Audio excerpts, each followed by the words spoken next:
I don't know about you, Duke, because you're gonna talk about Atletico, who I feel like are maybe, they haven't had like the same kind of crisis, but equally I don't feel like they're as formidable, especially in European competition, as they once were. No, I think that's probably fair. I think similarly to Barcelona at the moment and Real Madrid a couple of years ago, they're a side in transition, really, I think is what probably fair to say. I mean, last summer, so the summer of 2019, they lost Griezmann, Rodri, Luca Hernandez, Diego Godin, Juan Fran, and in their stead, they brought in some really good players. I mean, they brought in Joao Felix, Marcus Llorente, Hermoso, Trippier, Renan Lodi and Felipe. So an entirely new defence, really.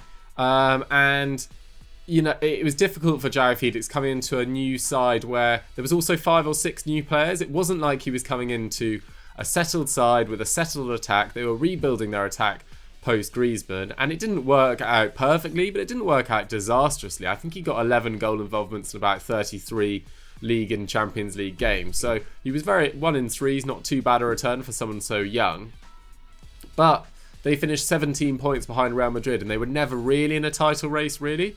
Their 70 points was their lowest tally since 2011-12 when they finished 5th.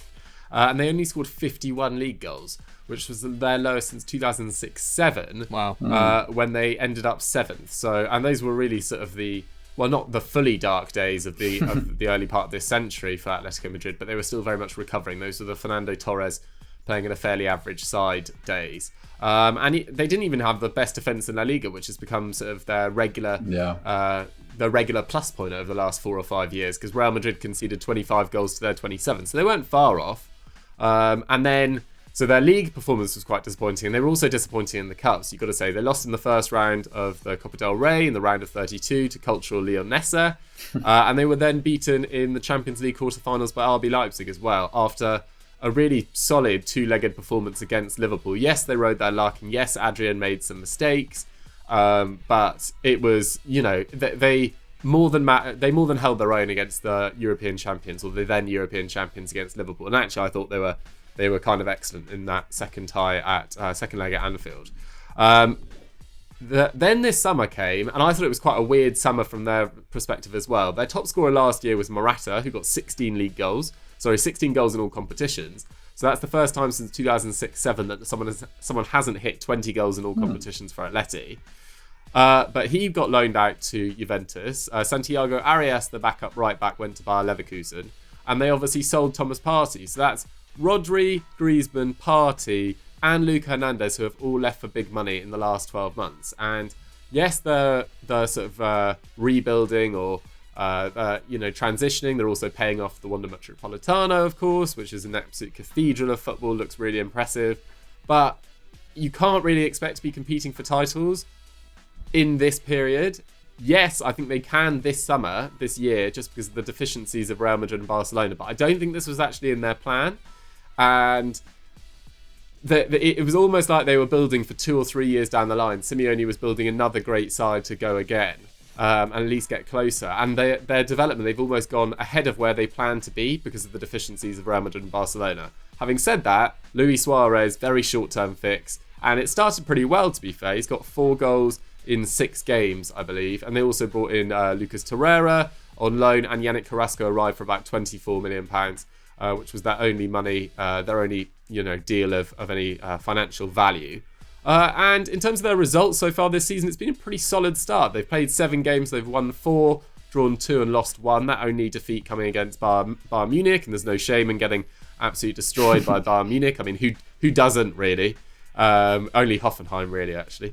And they're showing a bit more signs of a bit more freedom in attack. They've scored 6 in one game. Only Sevilla and Real Madrid are averaging more shots than them. That's 13.6 per game, which is up from 11.8 last term. They've got the 4th best attack according to expected goals, which you wouldn't have said over the last few years. And on their overall performances so far, they're the 6th best side in La Liga with a couple of games in hand. So quite an impressive start. And Joao Felix has looked excellent, you have to say. 3 goals and 2 assists in 7 League and Champions League games. Looks like he's fully confident. He looks like he's finally sort of established himself in the team. He's the main man there now, really, alongside Suarez. And it looks like people know what to expect from him now. He's not the most creative player, but he is very direct, he's very efficient, he's very quick, and he's really dangerous in the final third because he links up really well with his teammates. He's got great anticipation. He's got a great eye for goal. He just looks like a fantastic young player and puts the people that doubted him last year when he was going through a bit of a sticky patch for a few months. He sort of sticks up two fingers to them, rather. And yeah, his stats this year are pretty impressive as well. So 3.2 shots, 2 key passes, which is up from 0.8. So that's what I was talking about, his lack of creativity last year, but seems to improve this year. And 3.2 dribbles, which is up from 1. And his expected goals and assists is now at 0.62, which is sort of getting into a really elite sort of area. You want sort of 0.7 and above, really. And Luis Suarez, as I said, have started very well. And they're currently 5th, and they've got 2 games in hand on Real Sociedad, who are only 3 points ahead at the top of the table. So it feels like almost they've definitely been the most consistent of the big 3.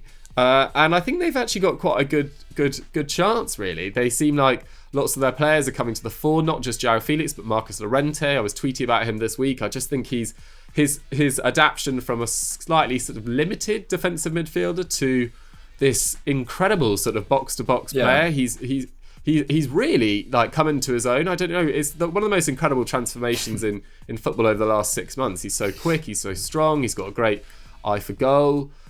He just looks excellent. So I'm pretty bullish on Atletico Madrid at least being in the title mix this year, which is a lot more you can say from them last year.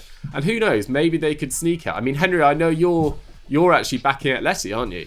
Yeah, we were saying off camera before, I think the conditions are ripe for a Atletico title challenge. I don't, if Barcelona struggling, Real Madrid aren't really quite there at the moment. Atletico is sort of, they're not going to win by a considerable margin every game, but I can just see them sneaking through. And even in the Champions League against Salzburg, it was quite refreshing to see, because that could have been a real banana skin, but the way they managed to grind out 3 points there, and once, like you said, Llorente scoring a great goal and Joao Felix being involved as well. I just think they may be missing a little bit in the midfield. I know they were really disappointed with Thomas Partey wanting to leave because, like you said, Simeone had been building a side and he'd backed Partey, because there was a time where Partey really wasn't rated at all by the Atletico fans. I mean, I certainly didn't think he was particularly good for an extended period of time. But the fact that they've managed to get themselves in a situation, they've started the season strongly, and they're the kind of team that really builds into a season. If they can get their nose in front, then I think, like I said, this is a real kind of opportunity for them to press on. Fair. It's worth also mentioning, not just the big 3, that La Liga has had some good results in European competition through Sevilla last year, winning the Europa League. They obviously had a great run. I think they beat Roma, Man United and Inter Milan in the final. Very deserved winners. There were some excellent performances in that all across the team. Lopetegui deserves a lot of credit for sort of rebuilding his career in Seville. Granada have caused some shocks. Getafe as well under Bordalas. And then this year, Real Sociedad, as we've mentioned a couple of times, now sitting pretty at the top of the table. Alguacil deserves a lot of credit. I think Oyarzabal, Porto, players like that are really coming to the party, and Alexander Isaac as well. Looks like he's going from strength to strength as well. So there are some. It feels like the competition in La Liga has slightly increased, and maybe the top, with the top teams getting slightly worse, those teams have slightly increased. It's led to more competition. It's led to more interest. I think it's quite positive.